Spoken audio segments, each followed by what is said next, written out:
Hello, we are back in the Nuclear Fuel Lab, and this is a very exciting and important video because we are finally talking about my research.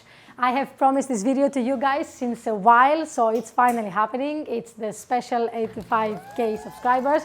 So thank you so much for that. It wouldn't be the same without you. We are going to talk about what I do. I'm going to explain to you basically my day-to-day work. This is where I spend most of my time during my PhD, and this is where I work. And without further ado, let's get into it.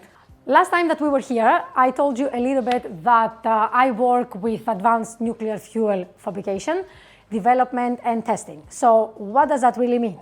I develop a new type of nuclear fuel, and that is a little bit different from the one that we are currently using in the industry. And the one that we are currently using, we did see last time, if you remember, it is a pellet that looks like this. It is basically 10 millimeter height, almost 10 millimeter in diameters, and this is uranium dioxide. So uranium dioxide versus uranium nitride have a little bit of different properties, and the reason why we develop uranium nitride is because it has significantly better properties for advanced reactors. For example, if we take the chemical components of both uranium nitride and UO2, you will see that in the uranium dioxide we basically have 33% of uranium for every 66% of oxygen. That means we have less of the material that we actually use to produce the energy by fission than the light material that makes up the compound. In the uranium nitride case, it is basically a 50-50 split. We have as many uranium atoms as we have nitrogens. That means that for the same volume of uranium dioxide versus uranium nitride, we have more uranium in the uranium nitride fuel. That would basically mean that the fuel can stay longer time inside the reactor since there is more material that can be fissioned. Another very important property is the fact that uranium nitride has a very, very efficient way of transmitting the heat from the center of the pellet, where most of the heat is being generated due to fission, to the outer part of the pellet. That means that the difference in temperature between the center line, as we call it, and the outer part is not that significant, which provides a higher safety margin in case of an accident scenario and we have basically a temperature increase inside the reactor. The fuel has much less risk of melting compared to uranium dioxide. Another important thing is that the high density of the fuel could actually enable its use for fast reactors. You might ask, why? Do you have an answer for that? I would like to know your guesses or answers, if you know already the answer, in the comment section down below. We can have a discussion, and I will give you the answer as to why a denser fuel is better for a fast reactor. Finally, another advantage of uranium nitride versus uranium dioxide, especially for generation 4 reactors, which we have made a video about before, is the fact that uranium nitride is easier to reprocess because it can be easier dissolved than uranium dioxide, which means it is actually easier to recycle the whole fuel and basically use it up again in a reactor that has that potential, like the Gen 4 ones. Okay, enough with the chit-chat and all the introduction parts. Let's actually get into the procedure, right? How do we do it? How do we make the uranium nitride fuel? We start the process from uranium metal, and this is the long rod that we have seen in the previous video I made in the lab. We are inserting a piece that's big enough to fit here, but not too big to basically clog up the area.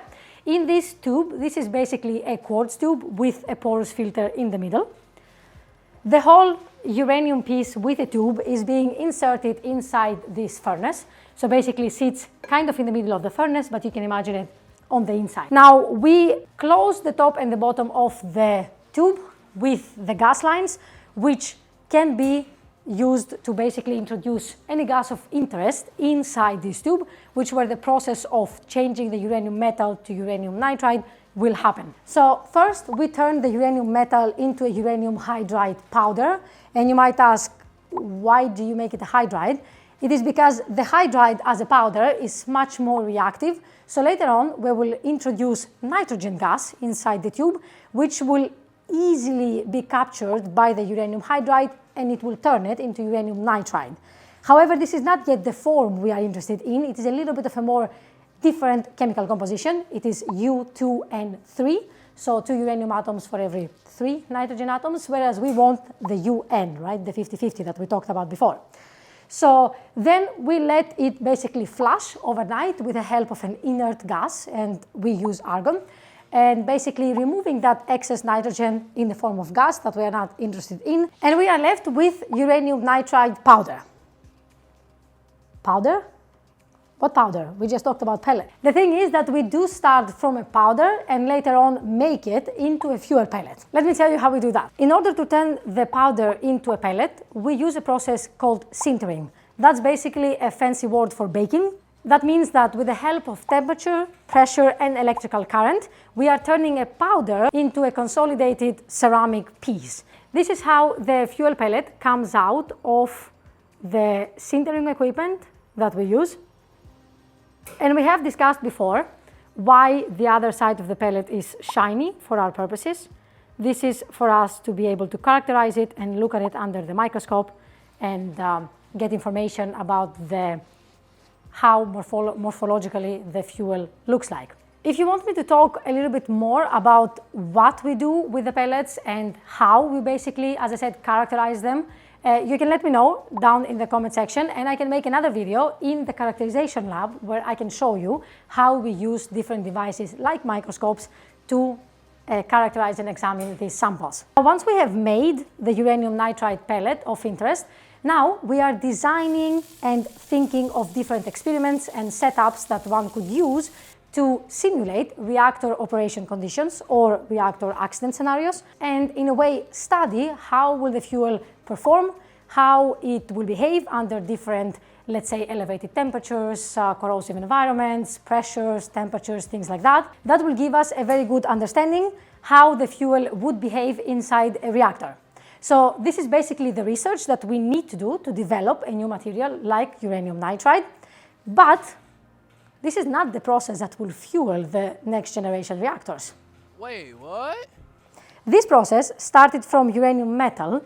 However, in the nuclear industry, we do start from a uranium in a gaseous form. And the biggest difference there is that the methods that we have developed to enrich uranium, to increase the percentage of uranium-235 inside the fuel, has been mostly developed for gaseous uranium forms. Therefore, there is a different process that the gaseous uranium will undergo after it's been enriched to be turned into uranium nitride, and this is also developed here in our lab. It is not the main focus of my PhD research, but there is people and colleagues of ours that work with this project. The reason why we use the process that I described just now, it is because it is easier to start from a solid uranium metal piece and go through the process that we explained and turn into a uranium nitride, which is the final product that we're interested in. However, working with gaseous forms like uranium hexafluoride is trickier because it has lots and lots of nasty chemical compounds that are very tricky to handle, both in lab and industrial processes. Therefore, the process and the development there is still undergoing. However, it is basically a very good and nice in parallel work. While the process that will be industrially used is being developed, we are already testing the final product and seeing how it behaves and how it performs under different conditions. So the aim is to basically have a good development method and understanding of the fuel all at a timeline that works for us to license it and use it commercially. So today we went over how we fabricate uranium nitride fuel, and I hope now all of you know how to make one, right? If you have any questions, and I am pretty sure you have plenty, leave them in the comment section below and I will gladly answer all of them. If there is plenty of things that you would like to see in the lab, I am more than happy to make another video here and show you around, or as I said, go to the other labs and show you a little bit of what's happening inside there and what kind of work we do there. Don't forget to like and subscribe and turn on the bell notification icon. It's been Elina, your friendly nuclear physicist, and until next time, see you soon. So we start from uranium metal, and that... They ask you how you are, you just have to say that you're fine when you're not really fine, but you just can't get into it because they would never understand.